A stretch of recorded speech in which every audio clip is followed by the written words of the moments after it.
All right, firstly, I want to thank you all for being here, braving the weather.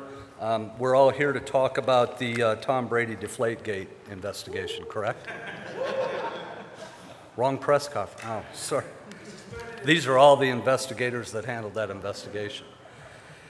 Braving the weather and coming down here to Maricopa for this presser on Labor Day weekend and some of the activities that are going on law enforcement related. As you will see behind me, we have a great contingency, a great support from all of Pinal County. I want to thank all of them for being here, and I want to just mention some of the names to begin with. Director of Police Services at Casa Grande, Chris Vasquez.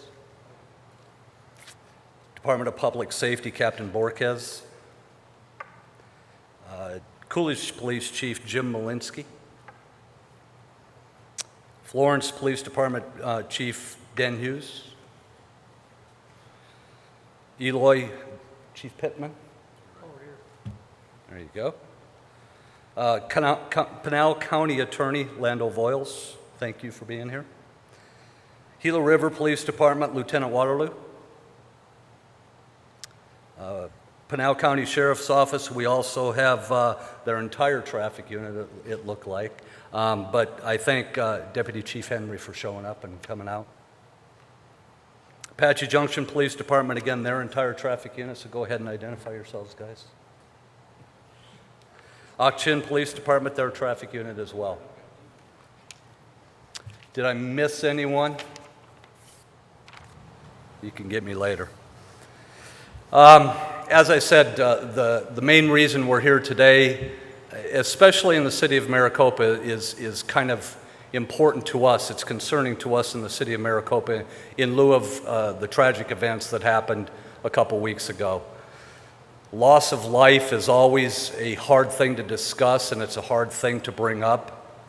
But at the same time, everything that we do, especially in law enforcement, is a learning event. It's a time for us to reflect ourselves. How can we improve how we deliver service? But it's also a time for everyone who is on the roadways to reflect on their driving behaviors, their own personal accountabilities, and some of the things that they can do to keep themselves safe. One of the sad things that still today is that the leading death amongst all teenagers is fatal traffic collisions. And that's been pretty consistent, unfortunately, for the last few years. And collectively, and as media, I would hope that we would want to accentuate that and do something about reducing that number and not letting that be the leading cause of death for teenagers. The two tragic collisions that occurred here in Maricopa both involved the lack of wearing seatbelts. We will never know whether wearing a seatbelt would have caused life to still be here today. And we're not here to throw blame or vilify anything. But what we do know is that one of the people that was involved in the traffic collisions that occurred did survive, and primarily that is because they wore their seatbelts. Seatbelts do save lives. Seatbelts are important, and as I spoke a little bit ago, teenagers watch what we model as adults. And we need to model good driving behavior. Good driving behavior starts with making sure that we leave in a proper time, leaving ourselves plenty of time to get to our destination without violating speed laws and traffic laws and changing lane laws and all those things that help us get to that destination in a more hurried fashion. Taking your time getting there is extremely important. Making sure that we have full concentration and demonstrating that concentration to our youth is extremely important as well. In Maricopa, we do not have a ban on texting while driving. It's very simple in the city of Maricopa. There is no reasonable speed for texting while driving. That reasonable speed is 0. We need to demonstrate that to our children. They're watching us. They will model what we demonstrate. They will also model impaired driving. And impaired driving, as you may hear and may have read in numerous articles before, impaired driving is more than alcohol. About 50% of our arrests involving impaired driving revolve around the use of prescription drugs. Those that use prescription drugs, please consult with your doctors to make sure that operating a motor vehicle is appropriate. Again, your youth are watching and they will model your behavior. Be responsible, model good driving, good behavior while taking that task of driving on the road. As you came in, and as we would like to have done, we would love to have had this press conference outside to demonstrate some of the vehicles that we will be utilizing this weekend to protect and enforce Arizona's roadways. A lot of those vehicles and a lot of that equipment and a lot of the personnel that we represent here are assisted through the funding of the Governor's Office of Highway Safety. Vehicles are purchased under those grants that the Governor's Office provides. Overtime is provided through the Governor's Office to ensure that we have enough manpower out there at all times to keep drivers safe. They also provide seatbelt education programs. They provide funding for child restraints, booster seats, and educational components for that. So while GOHS humbly had to ask not to be here today as they had another meeting, we want to make sure that they receive the credit they're due for some of the things that we're able to do through their funding. This weekend is one of the most traveled weekends on Arizona's highways of the year. There will be lots of vehicles and lots of different types of people on the roadway this weekend. The agencies behind me and the men and women who serve with these agencies will be out in force.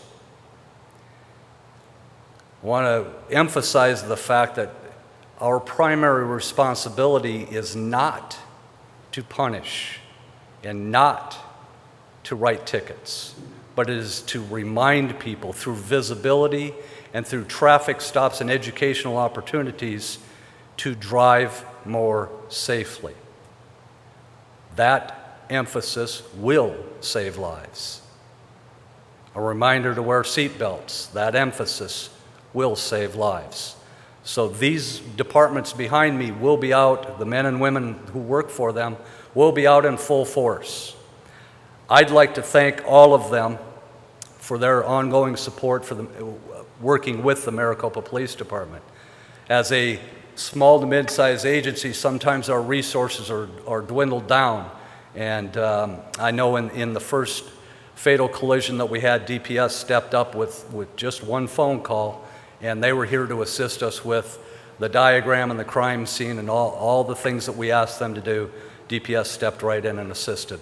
And I know Chin was there as well, and Pinal County Sheriff's Office was there at the beginning portion. So I want to thank them not only for that event, but for the ongoing support that we have and the partnerships that we have.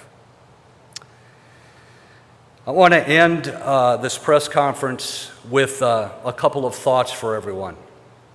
Everyone up here and the men and women who work for us are family members as well. We're parents, we're husbands, we're wives, we're grandparents. When we respond to collisions and fatalities as we have, and I know Coolidge and Casa Grande have both responded to fatalities in their communities. When we respond, when our men and women respond, it hits us too, because we are parts of those communities. It affects us. I've seen officers who are trying to console family members of their lost ones. And you can see the emotion written all over their face and all over their body language. We feel this too, and we want you to know that. And I'll send you off with this thought right here. And I remember seeing it in a commercial one time, and I want you to take this away as a message to everyone in the state of Arizona. One of the best ways that you can show your love to a family member, to a friend, to just a person that you come upon, is to model the behavior to not let that person get behind the wheel of a vehicle while you know that they may be slightly impaired. It's a reminder to you to not let that person drive away without a seat restraint on. It's a reminder to you to not text that person that you know is on Arizona's roadways as we speak. That text can wait. Your message can wait until they arrive at their destination safely. So the best way to model love to all of our family members and loved ones is to remind them, driving is a serious event, and we love you, and we want you to take that event seriously. Thank you for being here, and I appreciate it, and we will open it up to questions if you have any questions of any of the law enforcement agencies here. Just give us a few numbers of all the people involved, all the behind the scenes, all the officers on the streets. How many people are going to be involved in this weekend's activity? Thank you for the question, and I could speak more educatedly upon that if GOHS was here, but I'll speak for Pinal County. There are a lot of task force dollars in all of these agencies, and I know for Maricopa, we will have a full squad of extra officers, and a full squad meaning 5 or 6 extra personnel on top of our normal deployment, specifically focused on driving behaviors in the city of Maricopa. So, and that's all weekend long. That starts Friday and goes all the way through Monday evening. I would venture to say every law enforcement agency here has exactly that, if not more. And again, the recent events are kind of spurring some of this, kind of taking it home and trying to personalize this a little bit because it's happened right in this community. Yes, thank you for that question. That is exactly the purpose is, we know a lot of things happen up in metropolitan Phoenix and on the highways up there, and the state of Arizona is a big state. Maricopa's had 2 recent incidents. Coolidge had a recent incident. Casa Grande had a recent incident. Pinal County had a recent incident. We have had recent incidents in our jurisdictions in Pinal County. And we want to emphasize to the residents who are viewing from Pinal County, this is not exclusive to metropolitan Phoenix. This is an event that needs to be taken seriously everywhere. Have you seen any trends in seatbelt usage as far as age groups that may or may not use as much? Anything like that? I'll only recite the national statistics that say that the ages from 15 to 24 are 10% less likely to wear seatbelts than adults that under the same conditions. So unfortunately, we've all been young before. There's a lot of gray hair up here, but we've all been young before, and when we were young, we thought we were invincible. It was going to happen to someone else. I don't believe you can think that way anymore. I can attest to the fact that the Ford family does not think that way anymore.